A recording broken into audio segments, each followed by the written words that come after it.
Hello and welcome back to the Monké Monday podcast with me, Angus Snowden. And me, Isaac Ashfield. I did just forget my own name. Yeah, there I for thought a you second. paused a little bit. And our guest today, Charlie Stevens. there we go. So he had no trouble with remembering what his name was. Yes, so we have Charlie with us today. He and Isaac make up, I don't know how to... Sarnia. Would you say Sarnia? Yeah. Sarnia, yeah. Where did that name come from? Yeah. I come from Guernsey, small island in the Channel Islands between UK and France. It's a bailiwick, which is a collection of islands. One of the islands is called Sark, and the Latin name for Sark is Sarnia. So there you go. That's what. Oh wow! That's You see, here was me thinking from. it was sandwich related. Yeah, I thought it was sandwich related. No. Yeah, so that's what it is. All right. Okay. Is there a lot of music going on in Guernsey? There is actually. It's quite a thriving music scene. I went on. You've seen the websites like Every Noise Ever or something. It's like a list of every genre that's on Spotify, and there's Channel Islands indie, and it's just all Guernsey music. Oh. And like there's a good few bands actually. So it sort of created its own sort of sub-genre of... Yeah. But it ranges from folk to like stoner rock. Are there any labels on Guernsey? Yeah. Yeah. There is Magic Moustache Records. That's one of them. I don't know if there's any others, but that's the Right. one that I know of. Fair enough. They follow our Instagram. Oh. Check you out. You've Yeah. made it Yeah. off the islands. We sort of doubled in followers, didn't we? Yeah. In like the last 2 weeks. Yeah, we now got the Guernsey crowd, like 70, and then an extra 70, which Of is Liverpool. all Liverpool based. Yeah. We're international. Taking over. International. So was Sarnia your sort of first project then when it came to like bands or just music in general, or was it? No, it wasn't. We had I'll go with bands first. Bands was the band called Ilestone, who will hopefully be listening to this. The boys back home. That's Zach Ellis on the drums, Christian Carapau on the bass, Alex Carapau on the guitar, and Ruben Esterhuizen on vocals. Ilestone. Shout out. We got no music anywhere. No, that's a lie. There's one thing on SoundCloud. What are you lead guitar in that? Yeah.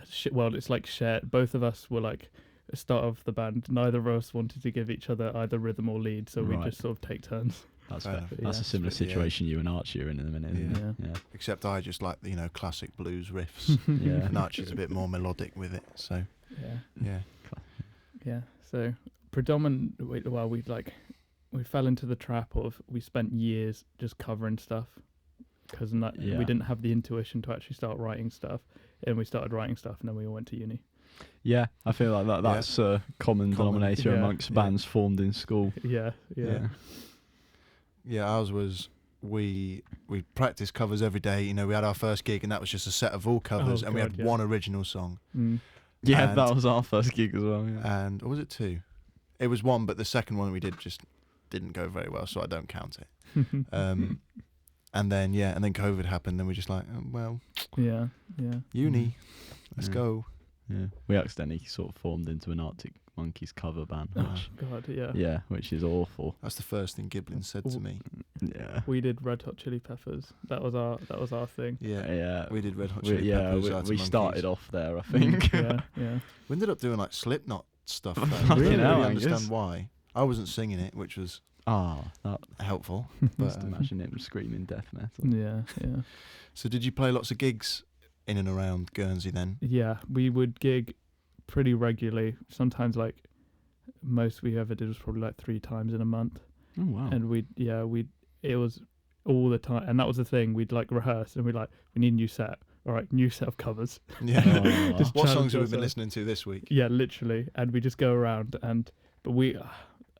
I tried to count it once. I'm pretty sure we did like over 60 over a course of 3 years, I think, maybe, which maybe Bloody doesn't hell. equate to the month statement that I gave before, but Yeah. it balances out to That's an Yeah. incredible number of covers. Yes, there was a lot going on. That is just being a cover band, isn't it? Yeah. And what was the sort of scale of these? I'm speaking here. I have no idea what sort of goes on. Mm-hmm. But so the scale of them. What, in the dark depths of Guernsey? The dark It depths. really would vary. There's a good amount of venues. Most of them are like pubs and stuff. But and it would vary every week. We'd play one gig in a pub to like our friends and like some other people, and then we'd play to 500 people on one of the piers, like, and something like that, and then we go back to like go playing to 10 people for 3 weeks straight, and then we get a festival and it would be like 1,000 people, and then go back to like The sort of playing to classic 10. story, isn't it, of going Yeah. from pub band to Yeah, big festival and thing. it just varies though, because it's whoever decides to show up, really. Yeah. Fair enough. I mean, at that age though, to be playing, to even a small number of massive gigs is very impressive. Yeah, it was a lot of fun. There's a lot of opportunity. You wouldn't think it, but like, because it is such a small thing, everyone knows each other. So like, Yeah. if you play one gig at, say, St James, that's one of the concert halls, then somebody is going to be there who has links to the Liberation Day festivals. So then you play there, and then you go Right. back, and then the pub owner gets you in. So yeah. Fair enough. And then sort of where did Sarnia start from? I'm guessing most of those were with Arlstone. Yeah, it became when our drummer in Arlstone injured his leg and we couldn't play. We were off for like a good while, and then we went to uni, and then I came back when the second lockdown happened over here in November, and I thought, well, I wanted to keep playing stuff. Christian plays drums somewhat. He never owned a drum kit or anything, but he picked it up when he was very young, and then sort of would tap along in rehearsals and do stuff like that. So I thought, well, we could do something. Played a few gigs, but that was as far as it went really in Guernsey. Right. So Sarnia then is a very sort of distinct sound. You know, it's big sounding. Were there any sort of influences from like existing bands, or any direction that you wanted to take it in that sort of inspired? So this is a little bit of a silly question, Angus. I just thought the people might want to know. I suppose some people might not know the setup. Yeah. Oh yeah, well, let's talk about that then. Yeah. Okay, so we're a two-piece. Only ever One, performed two. with two people. Yeah, drums and vocals with guitar and bass played as one, effectively. So it's like the White Stripes or Royal Blood, that type of thing. So the sound sort of comes from that, because there's only so much you can do with those elements. It's fairly idiomatic. You can only sort of do riffs and stuff like that, but hopefully pushing towards experimenting how far you can actually take that is what's next. I think trying to create something original out of the limitations that we've put on ourselves, really. Yeah, that's a good way of looking at it, because I've always thought that you could go a sort of early Black Keys way. Yeah. So they're all still very chordy and Yes, yeah. laid back almost. Yeah. It's sort of finding that balance in it between sort of the big sort of power chordy Yeah. stuff or the riff stuff, Mm. so that you can and the thing that I find hard playing is sometimes the riff don't match up in my head with what I'm going to be singing. Yeah. Singing and playing riffs like you Yeah. do is something I find impossible, and I don't know how you do it. That's literally just hours of, and some days it'll just click. Like we tried in Guernsey, we tried to cover Beauty, and in rehearsal I just couldn't play the riff and sing it, and then came back to uni and I was just able to do it just over time, either practicing the riff in my hand. I think one of them has to be autonomous, either the singing or the playing, and then you got to put them together at the end, and then hopefully they'll work. Yeah. But yeah. Yeah, it just is the hours, isn't it? Yeah. And so, do you have any tools then that help you achieve that sound? Yeah, main tool is the pedal board. That is predominantly the sound of the band at the moment. No pedal board, no band. Yeah, literally, yeah. So you have 2 guitar amps, a bass amp, all getting split signals with an octave up, an octave down, and the normal octave with varying amount of effects on each.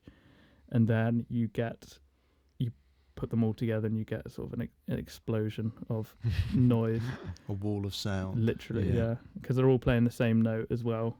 Well, the same note in different octaves. Then, it's quite, it's sort of perfect unison of.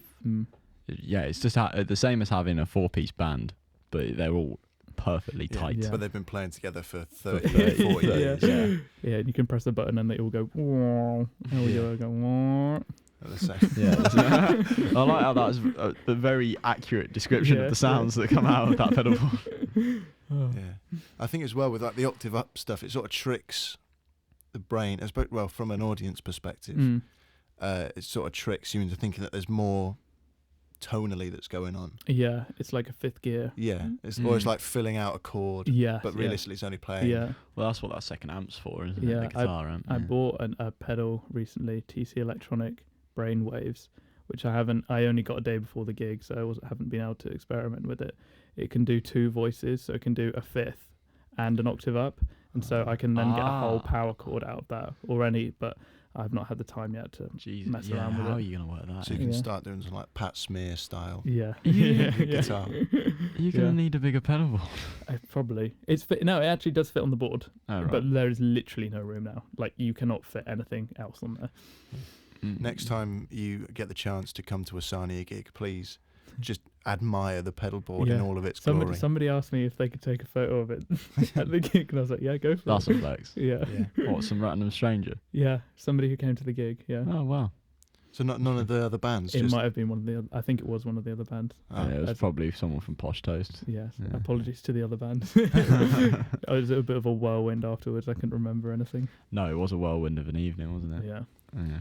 Well, that whole day was a bit... That day was one of the most crazy, stressful days I've had in my life. Yeah, oh my God. It went from a day that we thought would be very straightforward Yeah. and very laid out, and we planned everything. We had planned it to a T, hadn't we? Because we knew we were going to be busy, but we were like, it's not going to be that bad. It's like we can do it. Yeah. It all got thrown off by... Go on, now this is the time that you can actually just flex now what you got up to on that day. Thrown off by Sean Lennon. Yeah. Son of John. Son of John, Yeah. Sean Lennon. Yes, he came in, and then the boys played for them. Yeah. And his whole entourage. Yeah, he did have an entourage, didn't he? Yeah. It was like 5-6 people. Heavy as fuck. That was his quotation description. marks. He said something before that, and it wasn't... I know he said, can I curse? Yeah. I got it. I think I have it on record on my phone, but I don't think it's going to be loud enough. I think Lauren was recording it. Yeah. He said something else, but heavy as fuck was the one that stood out. Not a bad comment. Needs to go in the bio. Yeah. Oh, it does need. Yeah. Yeah. It is a well-fitting review, Yeah. I think. Yeah. But yeah. For anybody that hasn't listened to Sarnia, there will be a YouTube video sooner or later, won't there? Hopefully, yes. Yeah.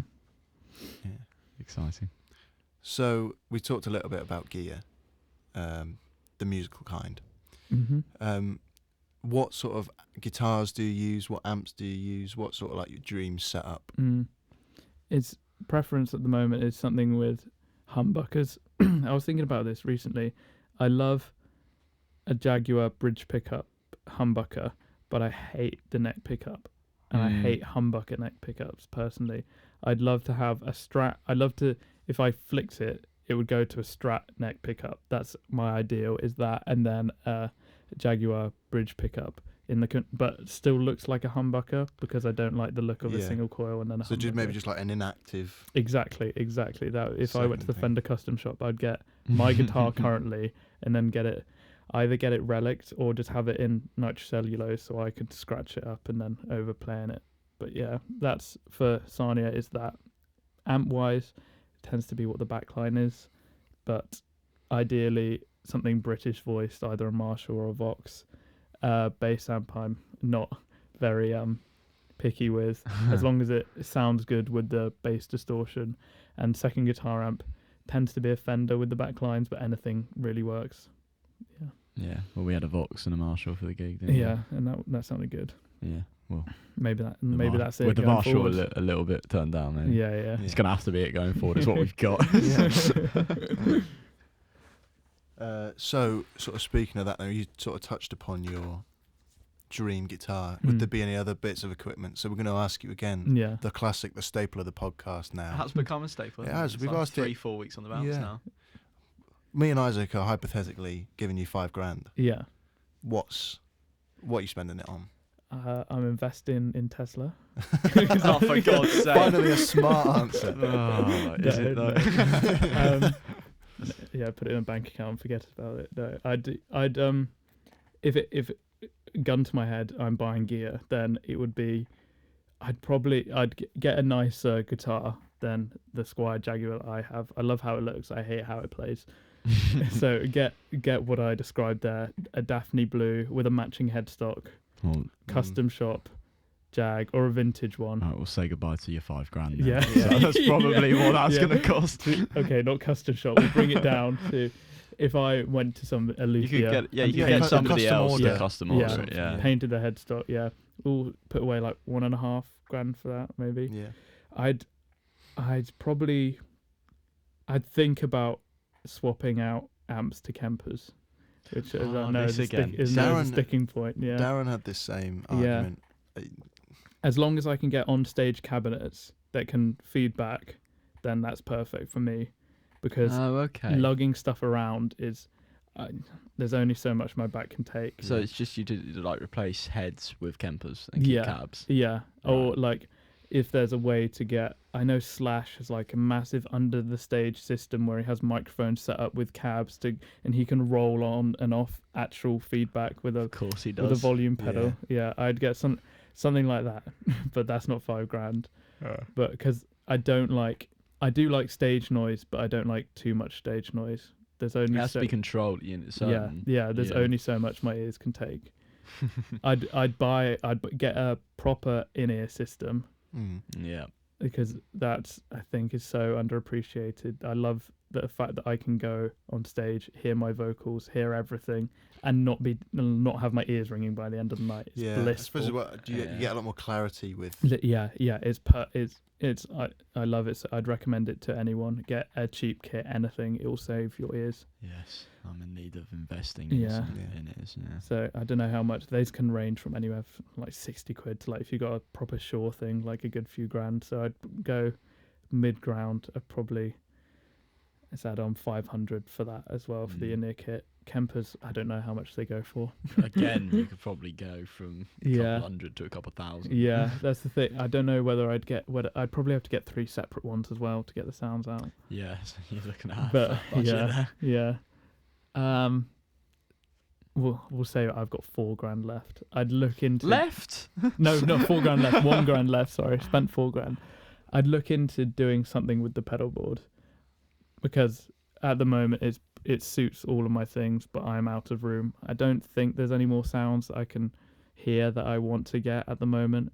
But again, it's just the carrying it around. But it's in a backpack, so it's not too bad at the moment. It's just accidentally standing on things when I don't mean to at the moment.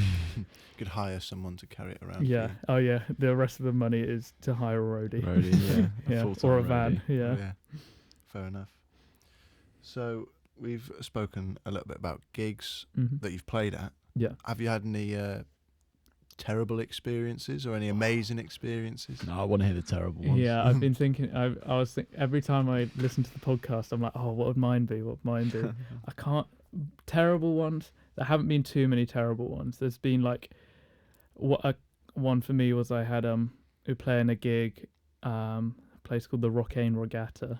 A good few hundred people there watching us on this tiny stage, and we're going to play Parallel Universe by the Red Hot Chili Peppers, which I have a solo at the end, and I break a string in the song before. I break the D string, and I'm like, oh great. So, and this is the one time where my mum convinced me I didn't need to bring a backup guitar, so I'm asking the other band like whether I can have one. We're tuned down for that set, so the rest of the band is like improvising something as I'm tuning down this guitar, and I tune down the high E string to a D when it should have been D sharp.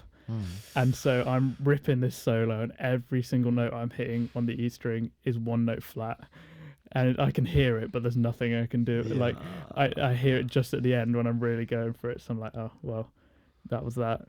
The other worst one is probably our music teacher asked us to play at the staff barbecue.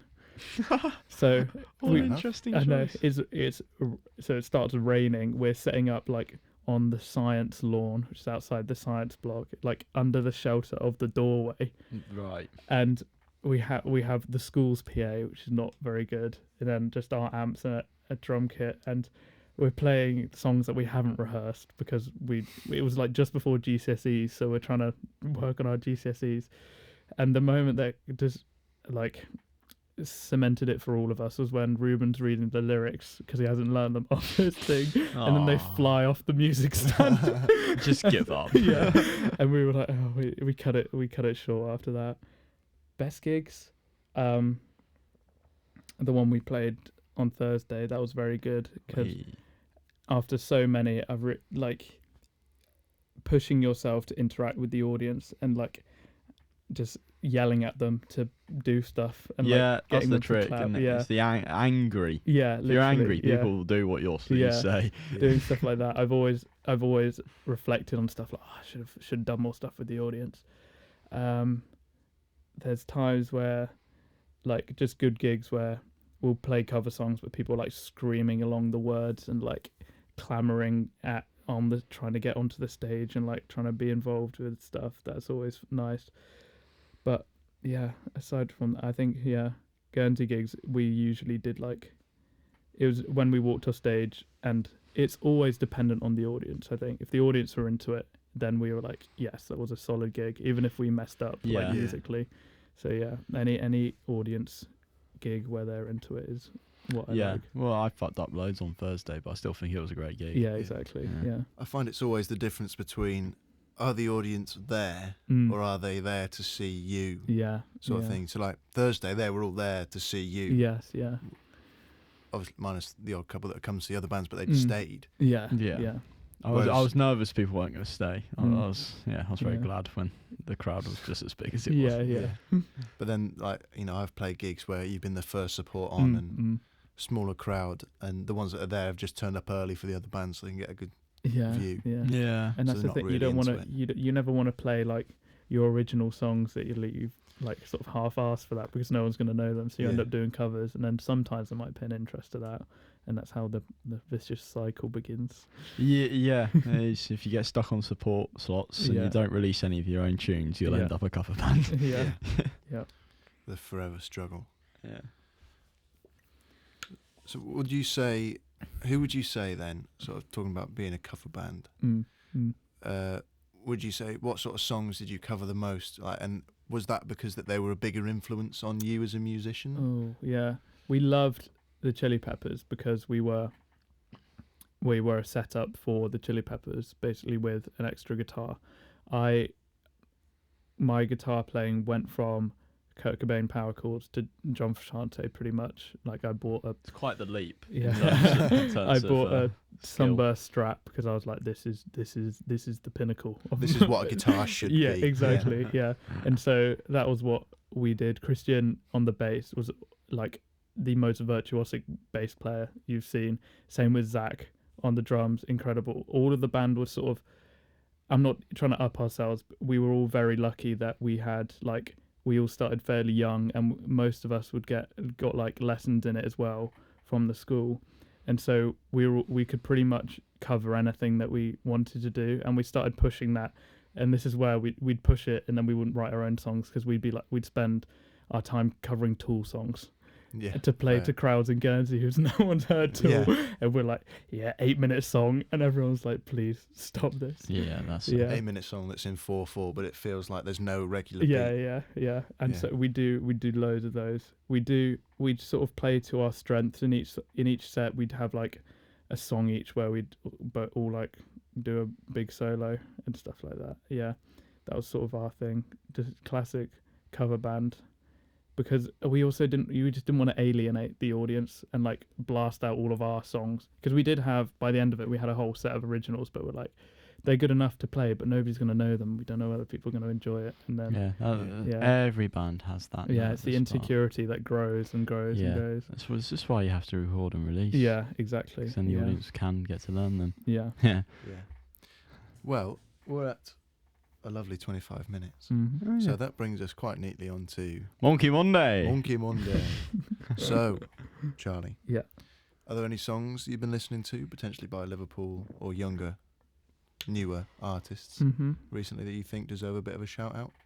I don't know where they're from, but they're not from, well, I feel like if I mention a Liverpool band, it'll be all the ones that have already been mentioned on the podcast. Yeah. I don't know any.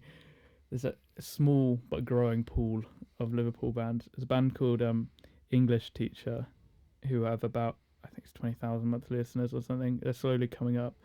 I enjoy them. They're good. I can't think of a song probably the most popular one would be the one to get into it. It's sort of like experimental indie, but they've got a violin and stuff like that, and they mess around with synthesizers. It's all a bit weird, but yeah, English teacher. Remember that one? Huh? Remember that one? Remember that one? Yeah. Put that down. That'll be added to the. We should start a playlist. No, that's a good idea. We should start a play. Right, when this goes out, there'll be a playlist. We'll do it when we get home. Do it like a Liverpool one, and then just like people's recommendations for like small artists, I guess. Yeah. So that watch this space for that, and upcoming gigs. Is that what's next? Well, first of all, we're just going to say, are there any bands, Charlie, other than English Teacher, yes, that you think just you need to go and see them if you're. If you like music, you need to see this band. I saw a few weeks ago. I saw Cleopatra, who get a big inspiration on me and on the band, because they're a two-piece with a similar setup, and they were just the most like, they had the attitude of like, yes, like, the sort of thing that I was trying to portray, like just screaming at the audience, like, and like acting so like angry. But it was so, and then they stayed around at the end, and I got to speak to them. They were really nice and courteous. That Cleopatra, great live band to go and see. Yeah. Right. Gigs now. No gigs. We are taking April off. Deservedly so. Events because a mental health break. A mental health break. Just because we've had 3 on in 3 weeks, and it's been a bit hectic for us. However, save May the 5th. Yeah, save May the 5th. We won't tell you who's playing or where they're playing. We seem to do this quite a lot. We do know. We swear. We do know. It's just to create an illusion of hype, mystery. Yeah. But yeah, save the 5th and keep your calendars free at the end of May. Yeah, as we will. There will be doing. 2 in May. Yes, there will be 2 That's in May. Confirmed. Yeah, but thank you very much for listening. Thank you for being here again.